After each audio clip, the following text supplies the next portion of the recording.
홍석현 특사 미국을 갔습니다. 미국을 가서 트럼프 대통령도 만났는데 지금 트럼프는 사실 탄핵이기잖아요. 지금 그 FBI 국장 해임안 건으로 해가지고 그렇죠. 자기 발등에 불 떨어진 상태죠. 지금 트럼프는 어느 정도 상태냐면은 박근혜가 탄핵 당하기 직전 다 그 상태에 지금 올라와 있는 거거든. 러시아와의 관계에 있어서 선거 전에 있어서의 관계에 대해 FBI가 수사를 하고 있느냐 안 하고 있느냐 뭐 이런저런 이야기 하다가 뜬금없이 FBI 국장을 경질시켜버리는 잘라버리는 상황이 벌어져가지고 공화당 내에서도 지금 굉장히 심각하다 그러는데 희랑님 어때요? 맞습니다. 지금 탄핵이 될 수도 있지만은 그게 이론적으로는 가능하지만 현실적으로는 너무나도 비현실적이지 않나라는 게 전문가들의 분석이에요. 미국도 민주주의를 해봐야 돼 우리나라처럼. 탄핵이 가능하다는 거는 우리나라 국민들도 정치인들부터가 긴가민가 했어요. 네. 근데 결국은 이뤄냈잖아. 미국은 한국 지금 특사를 파견해가지고 트럼프 탄핵에 대한 모든 메커니즘을 연구하시기 바라고 그분들 한국으로부터 최소 한 100만 불어치의 초도 수입해 가시기를 바랍니다. 아니 오죽하면은 국산철을 써야 네 집회가 제대로 된다는 거죠. 효염이 있어 효염에. 오죽하면 저희 그 헌법재판소 재판관들이 강의를 하고 다니시잖아요.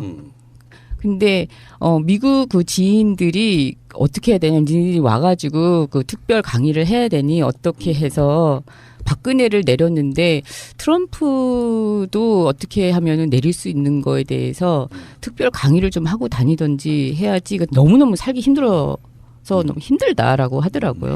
이제 일부 언론들이 뭐 닉슨의 워터게이트를 갖다가 붙이면서 트럼프도 사법권에 대한 영향을 미쳤기 때문에 뭐 탄핵될 수 있다라고 얘기를 하는데요. 닉슨은 명백한 증거가 나오고 나서 도청 증거가 나오고 나서도 2년이 걸렸어요. 2년.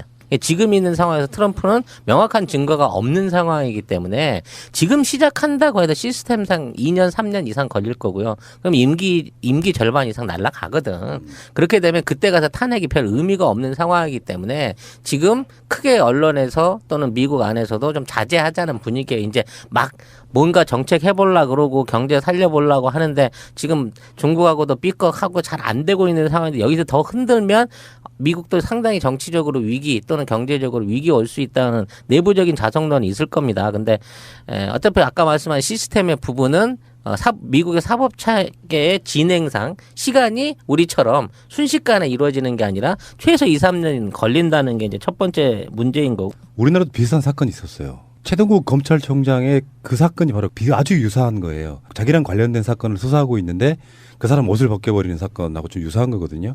그리고 나서 3년 정도 후에 박근혜가 탄핵됐으니까 미국도 아마 비슷한 시간이 걸리지 않을까? 그렇죠. 한 2, 3년 후면 임기 말년에 재선 나간다고 했을 때 지금 있는 공화당 내부에서 탄핵을 시켜버릴 수도 있지. 그때 이제 내부에 있는 공화당 의원들도 도와줘야 되는 부분이 있거든. 제 개인적인 생각은 이것도 골든타임이라는 게 있어요. 여기에 유야무야 돼서 여론으로부터 중심에 벗어나면 못하고 하려면 진짜 해보시고요. 지금 미국의 민주당 분들은 한국으로 빨리 특사 파견해서 한국의 촛불 집회를 한번 배워가시길 바라고 중요한 건 그 이야기가 아니고 그렇죠. 홍석현 얘기를 해야지. 홍석현 이야기인데 홍석현이 했던 이야기가 굉장히 중요한 이야기가 나왔기 때문에 지금 이야기를 드리려고 하는 것이 문재인 대통령도 대선 과정에서도 끊임없이 나는 사드 배치 찬성 반대 이런 걸 떠나서 사드라고 하는 것의 중요성상 국회에서 논의를 해야 그래서 국회에서 직접적인 간접적인 국민의 민의를 받고 그렇게 결정하는 문제지 이게 대통령이 청와대 수석비서관회의에 나와가지고 사드 배치한다라고 결정할 문제가 아니다라고 계속 주장해 왔고 또 야권에 계시는 꽤 많은 분들이 어떻게 이렇게 모호하게 이야기를 하느냐 사드 배치 찬성이냐 반대냐 이렇게 물었지만 사실은 홍석현이라고 하는 미국에 지금 특사로 가 있는 사람이 미국 정가에 예를 들면 지금 허버트 맥메스터 이 발음 좀 해주세요. Herbert McMaster. 허버트 맥메스터 이분이 국가안보보좌관이니까 이를테면 우리나라의 국가안보실장하고 좀 비슷한 위치에 있는 사람인데 네. 지금 김관진 위치에 비슷한 사람인데 그 사드 배치는 우리나라 국회에서 논의를 할 것이다 또는 그쪽에서 받아들였어요. 그러니까 사드 배치에 대한 부분이 지금 이번에 최근에 그 우원식 원내대표 같은 경우는 이제 무슨 인터뷰에서 그런 얘기도 해갖고 논란이 됐는데 사드 배치 뒤로 물리는 것도까지 생각을 하고 있다. 사실은 원칙은 그건데 어쨌든 간에 미국에서도 정권이 바뀌면 문재인의 공약대로 국회에서 논의를 거쳐서 정식으로 어떤 비준이라든지 이런 과정을 절차를 걸칠 것이다 이야기하고 있는 거고요. 미국도 사실은 받아들이는 분위기예요. 그게 너무나도 당연한 게 미국이라는 나라가 독재적인 정부가 단 한 번도 산 적이 없잖아요. 거기는 상위원도 있고 어차피 그 민주주의 상태라고 보니까는요. 혼자서 결정할 수 있는 게 아니고 지금 정부가 바뀔 상태고 그러면은 박근혜가 나갈 건데 그래 그러면 뭐 새로운 정권이 혼자서 할 수 있는 게 아닌가? 그럼 기다려야 되겠다라고는 그냥 상식적으로 생각하고 있는 거예요. 그거는 깔고 가는 거예요. 사실은 미국이 가장 제1의 산업이 하나가 무기잖아요. 네. 그러니까 그 무기를 만드는 회사들, 그 회사들과 군 주요 요직에 있는 사람들이 사실 다 커넥션도 연결돼 있다는 뭐 그런 이야기도 있지 않습니까? 맞습니다. 그렇다 보니까 무기 팔아먹으려고 어떻게 박근혜가 어떤 약점을 잡았는지 모르지만 로비해가지고 김관진이나 최순실이나 정윤회 같은 사람들을 그거 삼으면 끝나는 건 줄 알았는데 사실은 미국이란 나라도 민주주의의 수준에 있어서는 어떤 절차를 중요시하는 나라 아닙니까? 그러니까 이상하게 너무 쉽게 들어간 거예요. 근데 정권이 바뀌면 분명히 이게 재협상까지는 갈 것이다라고 생각을 하고 있어서 받아들이고 있는 거거든요, 이게. 이거는 트럼프한테도 상당히 호재죠. 왜냐하면 지금까지 민주당 정부 하에서 록히드 마틴이 거의 대한민국 무기 수출을 독점하다시피 했단 말이에요. 100조 원어치쯤 뽑아 먹었을 것이라고 하잖아요. 이제 새 정부 들어와서 록히드 마틴이 힐러리를 밀었다가 한번 이제 헛발질 한 거잖아요. 이제 새로 들어오는 새로운 다른 무기에 연관된 업체들이 벌써 트럼프하고 딜을 하고 있을 가능성도 좀 있고요. 그런 걸로 따지면 사드에 쏠돈 사드 같은 거 효용성 없으니까 다른 쪽으로 사주면 안 사줄 수는 없을 거예요. 우리하고 한미 관계에 뭐 경제적인 부분을 보나 외교적인 부분을 보나. 근데 지금까지 해봤던 어떤 록히드 마틴의 독점이 끝나고 그 안에서 생기는 이권 내지는 로비에 있어서의 권한을 트럼프가 활용한다고 봤을 때 앞으로 사드는 굉장히 전향적으로 재검토 내지는 재배치가 가능할 수도 있겠다는 여력을 준 거라고 생각해요. 왜냐하면 일단 그 대통령의 직할인 안보 담당 보좌관이 아니 절차 이해한다. 국회 가서 해. 만약 해갖고 국회가 안 돼 그럼 그럼 못하는 것도 이해하지. 이것까지 지금 받아들인 그렇죠. 상태란 말이지. 그렇기 때문에 우리가 사드 상태 한참 심각할 때 한 얘기가 유일한 해결책은 미국에 들어가서 우리도 국회 의결을 받아야 되는 이건 사안이기 때문에 그 부분에 대해서 이해해다오라고 하는 답만 얻어낸다고 하면 사드 배치는 완전히 뒤엎을 수 있다는 게 그 당시 우리 방송에서 소개한 민주당의 전략이었단 말이에요. 근데 그게 지금 1차적으로 성공하고 온 거예요. 큰 거죠. 근데 제가 생각하는 사드는요. 그때 그 키워드가 FTA였었어요. 그리고 트럼프는 장사꾼이잖아요. 그리고 트럼프가 받은 메시지는 쟤네들 계약서 없어. 그리고 새로 들어오는 정권은 이것에 대한 증거물이라든 거는 아무것도 없을 테니까는 일단 나는 돈을 벌어야 되는데 하고 밀어붙였다라고 생각을 했었거든요. 그리고 난 다음에 사드가 확 들어왔어. 그럼 일단은 물건이 있으니까 돈을 내놔. 돈 내놓기 싫으면은 FTA든 뭐든 물건을 더 사가든 해서 나는 최대한 이익을 받을 거야. 왜냐하면 나는 지금 위태로운 상황에 있고 미국에 최대한 돈이라도 어디든 갖다 끌어다 대서 나에 대한 무기라는 게 내 지지율을 올릴 수 있는 어떻게 해서라도 만들 거야라는 그 멘탈리티가 있다고 저는 생각을 했었거든요. 그게 정확하게 금액으로 나온 거야. 그러니까. 1억 달러. 네. 그러니까 그래서 금액까지 명시를 했었잖아요. 트럼프가. 그래서 긁고 난 다음에 어젠가 그저께 그 청와대에서 발표했었잖아요. 문서가 아무것도 없다. 그러면 계약서도 나오지 않았었던 거잖아요. 그러면은 그 전에 박근혜가 트럼프한테 넌지시 우리 아무것도 없으니까는 니네들 하고 싶은 대로 해. 어차피 지금 그 문재인이 대통령 될 것 같은데 어차피 우리가 집권이 안 될 테니까 니네들이 하고 싶은 대로 뭐 해라라고 했을 수도 있지 않았을까라는 생각이 들어요. 어쩜 그렇게 한국말을 잘하세요? 오늘부터는 만약에 답답한 표현이 안 되면 영어로 하세요. 다 알아먹으니까 두 사람은 영어로 해주셔도 되고요. 지금 애청자 여러분들도 영어 정도는 다 알아들으시잖아요. 누구나 다. 그럼요. 감사합니다. 요즘 한 4개국어 못하면 그러면 뭐 사람도 해외여행 다닐 수 있나? 그 4개국어인가 5개국어 능통한다는 박근혜 씨가 왜 뜬금없이 감옥에서 영안사전을 보고 있어? 난 그게 좀 이해가 안 되고. 한 장씩 씹어먹는 거 아닐까? 그러니까. 주술을 외우는 거야. 주술을. 고시 준비하는 거야. 내가 봤을 땐. 사실은 문재인 대통령의 당선에 나름 한 1%쯤 공헌하신 분이에요. 트럼프가. 지금까지 국민들은 사드는 미군이 우리나라를 위해서 공짜로 배치해 주는 줄 알았던 사람들이 웬 뜬금없이 1조 원. 주한 미군이 주둔하는데 주둔 비 우리 분담금이 1조 원이에요. 약 1조 원인데 사드 배치 하나 하는데 1조 원 달라고 하면은 사람들이 깜짝 놀래지. 니들이 공짜로 해준다며 시골놈들아 이렇게 된 건데 트럼프가 이제 역시 장사꾼답게 우리는 손해보고는 못해 이런 상황이 된 거고. 야 어쨌건 박근혜가 갖고 있는 그 말도 안 되는 애교가 얼마나 허상했는지가 이렇게 드러나는 겁니다. 그들 입장에서 봐도 국가와 국가 간에 이루어지는 일이고 누가 봐도 이것은 미국의 MD 체계 안에 우리가 포함돼 버리는 그런 미국의 국익을 위한 거잖아요. 거기에 이런 식으로 아무 조건 없이 그냥 내줬다는 건 말이 안 되는 것이고 역시 여기 분명히 커미션이 연관돼 있다고 보는 겁니다. 박근혜의 측근들이. 며칠 전에 미국 국방부가 한국 새 정부와 사드 협상을 할 것이라고 했고 우리는 미국은 손님일 뿐이라는 것을 발표를 했어요.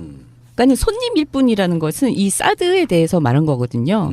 자 어쨌든 뭐 홍석현 씨가 뭐 회장 그만두고 나올 때 여러 가지 얘기를 했지만 결국에는 자기 본인이 한 말대로 나는 뭐 이제 국무총리나 뭐 어떤 장관 입각하는 건 관심이 없고 특사 같은 거 좀 뭐 이렇게 언급한 적이 있어요. 근데 홍석현 씨가 나름대로는 미국 통이에요. 미국 주한미 대사도 했었고 미국 통이신 분이고 뭐 심지어는 왜 지금 아까 반기문 이야기도 했었지만 반기문 대신에 유엔 사무총장으로도 관련 후보이기도 했었고 아무 다양하게 지금 홍석현 씨가 열심히 지금 충성하고 계시고요. 감사드리고요. 저 너무 오늘 말을 많이 하는데 홍석현 씨를 미국 특사로 보낸다는 거에 대해서 비난을 많이 받으셨잖아요. 우리 문 대통령이. 근데 저는 이게 정말 너무나도 좋은 선택이라고 생각했어요. 홍석현이 장사꾼이잖아요. 트럼프도 장사꾼입니다. 장사꾼한테는요. 장사꾼을 보내야 돼요. 장사꾼에겐 장사꾼 마인드로. 그렇죠. 알겠습니다. 국산차를 써야 내 집회가 제대로 된다는 거죠. 효염이 있어 효염에. 오죽하면 저희 그 헌법재판소 재판관들이 강의를 하고 다니시잖아요. 근데 미국 그 지인들이 어떻게 해야 되냐, 니들이 와가지고 그 특별 강의를 해야 되니 어떻게 해서 박근혜를 내렸는데 트럼프도 어떻게 하면은 내릴 수 있는 거에 대해서 특별 강의를 좀 하고 다니던지 해야지. 이거 너무너무 살기 힘들어서 너무 힘들다라고 하더라고요. 이제 일부 언론들이 뭐 닉슨의 워터게이트를 갖다가 붙이면서 트럼프도 사법권에 대한 영향을 미쳤기 때문에 뭐 탄핵될 수 있다라고 얘기를 하는데요. 닉슨은 명백한 증거가 나오고 나서 도청 증거가 나오고 나서도 2년이 걸렸어요. 2년. 지금 있는 상황에서 트럼프는 명확한 증거가 없는 상황이기 때문에 지금 시작한다고 해도 시스템상 2년, 3년 이상 걸릴 거고요. 그럼 임기 절반 이상 날아가거든. 그렇게 되면 그때 가서 탄핵이 별 의미가 없는 상황이기 때문에 지금 크게 언론에서 또는 미국 안에서도 좀 자제하자는 분위기에 이제 막 뭔가 정책 해보려고 홍석현 얘기를 하지. 홍석현 이야기인데 홍석현이 했던 이야기가 굉장히 중요한 이야기가 나왔기 때문에 지금 이야기를 드리려고 하는 것이 문재인 대통령도 대선 과정에서도 끊임없이 나는 사드 배치 찬성 반대 이런 걸 떠나서 사드라고 하는 것의 중요성상 국회에서 논의를 해야 그래서 국회에서 직접적인 간접적인 국민의 민의를 받고 그렇게 결정하는 문제지 이게 대통령이 청와대 수석 비서관회의에 나와가지고 사드 배치한다라고 결정할 문제가 아니다라고 계속 주장해 왔고 또 야권에 계시는 꽤 많은 분들이 어떻게 이렇게 모호하게 이야기를 하느냐 사드 배치 찬성이냐 반대냐 이렇게 물었지만 사실은 홍석현이라고 하는 미국에 지금 특사로 가 있는 사람이 미국 정가에 예를 들면 지금 허버트 맥메스터 이 발음 좀 해주세요. Herbert McMaster. 허버트 맥메스터 이분이 국가안보보좌관이니까 이를테면 우리나라의 국가안보실장하고 좀 비슷한 위치에 있는 사람인데 네. 지금 김관진 위치에 비슷한 사람인데 사드 배치는 우리나라 국회에서 논의를 할 것이다 또는 그쪽에서 받아들였어요. 그러니까 사드 배치에 대한 부분이 지금 이번에 최근에 그 우원식 원내대표 같은 경우는 이제 무슨 인터뷰에서 그런 얘기도 해갖고 논란이 됐는데 사드 배치 뒤로 물리는 것도까지 생각을 하고 있다. 사실은 원칙은 그건데. 그러고 경제 살려보려고 하는데 지금 중국하고도 삐걱하고 잘 안 되고 있는 상황인데 여기서 더 흔들면 미국도 상당히 정치적으로 위기 또는 경제적으로 위기 올 수 있다는 내부적인 자성론이 있을 겁니다. 근데 어차피 아까 말씀한 시스템의 부분은 미국의 사법체계의 진행상 시간이 우리처럼 순식간에 이루어지는 게 아니라 최소 2, 3년 걸린다는 게 이제 첫 번째 문제인 거고. 우리나라도 비슷한 사건이 있었어요. 최동국 검찰총장의 그 사건이 바로 아주 유사한 거예요. 자기랑 관련된 사건을 수사하고 있는데 그 사람 옷을 벗겨버리는 사건하고 좀 유사한 거거든요. 그리고 나서 3년 정도 후에 박근혜가 탄핵됐으니까 미국도 아마 비슷한 시간이 걸리지 그렇죠. 않을까? 한 2, 3년 후면 어. 임기 말년에 재선 나간다고 했을 때 지금 있는 공화당 내부에서 탄핵을 시켜버릴 수도 있지. 그때 이제 내부에 있는 공화당 의원들도 도와줘야 되는 부분이 있거든. 제 개인적인 생각은 이것도 골든타임이라는 게 있어요. 여기에 유야무야 돼서 여론으로부터 중심에 벗어나면 못하고 하려면 진짜 해보시고요. 지금 미국의 민주당 분들은 한국으로 빨리 특사 파견해서 한국의 촛불 집회를 한번 배워가시길 바라고 중요한 건 그 이야기가 아니고 그렇죠. 네. 어쨌든 간에 미국에서도 정권이 바뀌면 문재인의 공약대로 국회에서 논의를 거쳐서 정식으로 어떤 비준이라든지 이런 과정 절차를 걸칠 것이다 이야기하고 있는 거고요. 미국도 사실은 받아들이는 분위기예요. 그게 너무나도 당연한 게 미국이라는 나라가 독재적인 정부가 단 한 번도 산 적이 없잖아요. 거기는 상의원도 있고 어차피 그 민주주의 상태라고 보니까는요. 혼자서 결정할 수 있는 게 아니고 지금 정부가 바뀔 상태고 그러면은 박근혜가 나갈 건데 그래 그러면 뭐 새로운 정권이 혼자서 할 수 있는 게 아닌가? 그럼 기다려야 되겠다라고는 그냥 상식적으로 생각하고 있는 거예요. 그거는 깔고 가는 거예요. 사실은 미국이 가장 제1의 산업이 하나가 무기잖아요. 네. 그러니까 그 무기를 만드는 회사들, 그 회사들과 군 주요 요직에 있는 사람들이 사실 다 커넥션도 연결돼 있다는 뭐 그런 이야기도 있지 않습니까? 맞습니다. 그렇다 보니까 무기 팔아먹으려고 어떻게 박근혜가 어떤 약점을 잡았는지 모르지만 로비해가지고 김관진이나 최순실이나 정윤회 같은 사람들을 그거 삶으면 끝나는 건 줄 알았는데 사실은 미국이란 나라도 민주주의의 수준에 있어서는 어떤 절차를 중요시하는 나라 아닙니까? 그러니까 이상하게 너무 쉽게 들어가. 홍석현 특사 미국을 갔습니다. 미국을 가서 트럼프 대통령도 만났는데 지금 트럼프는 사실 탄핵이기잖아요. 지금 그 FBI 국장 해임안 건으로 해가지고 그렇죠. 자기 발등에 불 떨어진 상태지. 지금 트럼프는 어느 정도 상태냐면은 박근혜가 탄핵 당하기 직전 다 그 상태에 지금 올라와 있는 거거든. 러시아와의 관계에 있어서 선거전에 있어서의 관계에 대해 FBI가 수사를 하고 있느냐 안 하고 있느냐 뭐 이런저런 이야기 하다가 뜬금없이 FBI 국장을 경질시켜버리는 잘라버리는 상황이 벌어져가지고 공화당 내에서도 지금 굉장히 심각하다 그러는데 희랑님 어때요? 맞습니다. 지금 탄핵이 될 수도 있지만은 그게 이론적으로는 가능하지만 현실적으로는 너무나도 비현실적이지 않나라는 게 전문가들의 분석이에요. 미국도 민주주의를 해봐야 돼 우리나라처럼.